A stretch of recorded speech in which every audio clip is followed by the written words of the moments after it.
Salut la team, c'est JN Technologies. On se retrouve aujourd'hui pour parler d'une solution de stockage pour vos Mac qui ont un port de carte SD.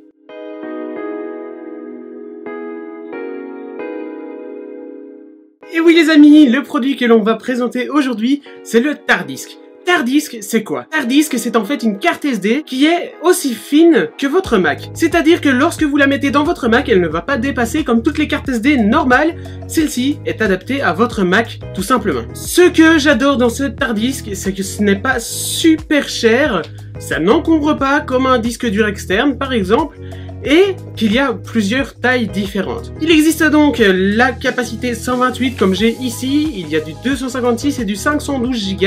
De toute façon, je vous mettrai tous les liens dans la description, mais en tout cas, ce qui est sûr, c'est que Tardisk, je le recommande. Comment installer le Tardisk sur son Mac? C'est très simple. Sachez que lorsque vous le recevez, vous avez la petite notice, mais je ne la retrouve plus. Il suffit de suivre la notice d'utilisation lorsque vous le recevez. Tardisk s'installe très facilement. Vous avez donc ici le petit Tardisk qui est donc une carte SD de couleur de votre Mac. Et tout simplement, ce Tardisk s'insère dans le Mac. Étant donné qu'il est petit, il ne va pas dépasser. Le Tardisk ne va donc pas gêner le Mac, étant donné qu'il ne dépasse pas. Parce que quand je mets une carte SD, j'ai toujours peur de venir mettre un coup dedans et de casser ma carte SD, même si je fais très attention. Sachez que lorsque vous mettez le Tardisk, une petite fenêtre s'ouvre, comme si vous installiez un logiciel sur votre Mac. Mais pour l'installer, il y a quelques petites règles à respecter. Je vous mettrai les liens dans la description du mode d'emploi en ligne. Mais les règles générales à respecter, c'est le fait qu'il faut désactiver le chiffrement des données de son disque dur, qu'il faut faire un backup, on ne sait jamais qu'il y ait des problèmes. Moi, je l'ai fait sans backup, mais si j'avais eu un problème, j'aurais pu mes données. Pourquoi désactiver le cryptage des données?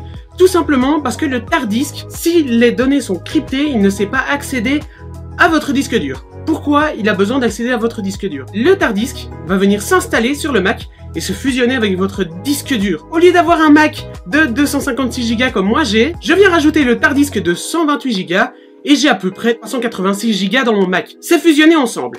Donc les données vont se répartir selon la rapidité. Si c'est un logiciel qui a besoin d'une rapidité, il va se mettre sur votre SSD, et si c'est une simple photo, il va le mettre sur le Tardisk. Le Mac va le faire intelligemment. Une fois qu'il est installé, vous pouvez réinstaller le cryptage de vos données. Bon, pour l'instant, je ne fais que dire du positif. Le prix n'est pas excessif, même si c'est relativement plus cher que des simples cartes SD. Le design est très bien pensé, étant donné qu'il ne dépasse pas du Mac. Le gros inconvénient, c'est que si on veut désynchroniser le Tardisk de votre disque dur, obligatoirement faire un backup et puis réinitialiser votre disque dur. Et donc, c'est un petit peu ennuyant. Et deuxième point, c'est que lorsque vous avez le Tardisk qui est fusionné à votre disque dur, vous ne pouvez plus l'enlever. Cela veut dire que vous n'avez plus accès à votre port de carte SD, mais j'ai la solution pour vous encore une fois. Et oui, faisons de la vidéo.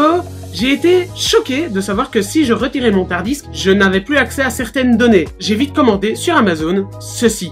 C'est une clé USB Kingston 3.0, pas très chère, une dizaine d'euros, dans laquelle je peux y insérer une carte SD et une carte micro SD. Vous le mettez sur le port USB, ça prend 30 secondes, et là, vous avez votre port USB. C'est ça le seul reproche que je peux donner à Tardisk, puisqu'il est dans l'incapacité de nous laisser un port de carte SD libre. Et donc, cet objet vous sera utile. Bien entendu, sur tout ce que j'ai présenté, je vous mettrai tous les liens dans la description. Sachez que depuis que j'ai ce Tardisk, j'en suis très heureux. J'ai de la mémoire supplémentaire, j'ai très vite à court avec mes 256 Go de mon Mac. Il me reste à peu près 10 Go, donc ça m'a tué mon espace. C'est une solution de stockage idéale que de se trimpaller des clés USB, des disques durs, des cartes SD. Ici, on fout ça dans le port de carte SD, on ne le voit pas puisqu'il est de couleur de Mac. Et on a de la mémoire supplémentaire. Et bien voilà les amis, je pense que j'ai tout dit sur le Tardisk. Si vous avez des questions, n'hésitez pas à les publier dans les commentaires. N'hésitez pas aussi à partager cette vidéo pour vos amis qui désirent trouver une solution de stockage intéressante pour leur Mac.